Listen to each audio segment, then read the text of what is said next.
I've got my mission.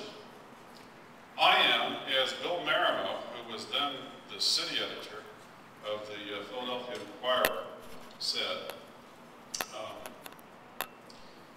I forget what we were even talking about, and I had never heard this line before because growing up in that little town I didn't read much. And Bill said to me one day about a column that I'd written in Philadelphia, "Steve, loved your column today, and it fits perfectly with what you're about. Comfort the afflicted and afflict the comfortable." And I said, "Where's that from?" He said, "I believe it's from H.L. Mencken." And I said, "I believe I'm going to take that. I'm going to take that and make it mine." So here I am in downtown Los Angeles, and here's Mr. Nathaniel Anthony Ayers. And Mr. Ayers grew up in a tough part of Cleveland. And it was a time, though, when we had the arts in our public schools. Remember those days? Those of you who are too young might not recall that. But they had band class. And Nathaniel turned out to be pretty good, no matter what instrument they handed him. And Nathaniel did well enough that his teacher couldn't help him. And he said, "I know a guy in the Cleveland Orchestra that you need to go and see. His name is Harry Barnoff." And Nathaniel began, after school, walking over to the Cleveland Music School Settlement, a beautiful building at the end of a cobblestone driveway near the Cleveland Music Institute, near the Art Museum, near Severance Hall, a beautiful auditorium in Cleveland.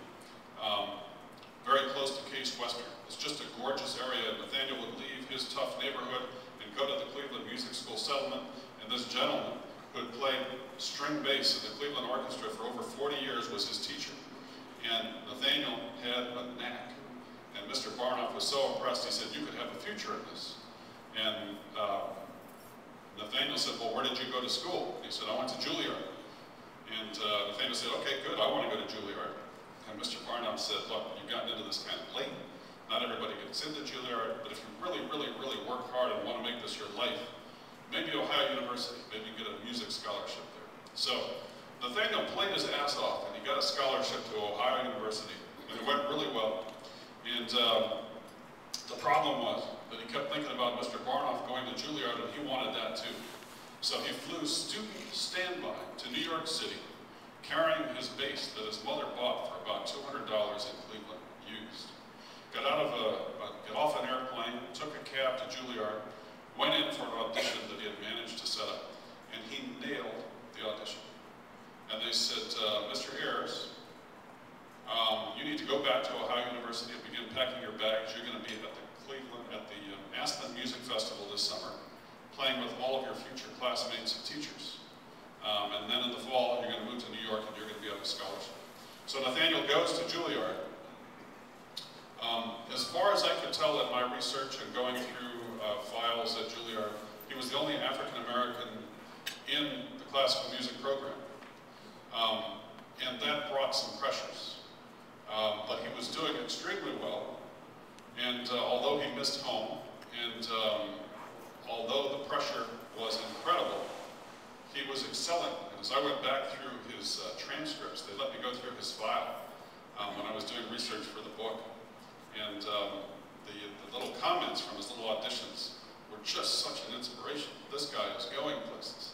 He was headed toward one of the great orchestras of the world. It's not common that you have a solo career as a bass player. But one of his classmates was a guy by the name of Yo-Yo Ma. And these guys were hot. And they played at clubs around New York. And the future was in front of them. And in his third year, Nathaniel heard and saw things that nobody around him heard and saw. And it was the beginning of his fall. And just as Yo-Yo Ma was being launched into orbit, Nathaniel Anthony Ayers went off a cliff. He went home to Cleveland. He was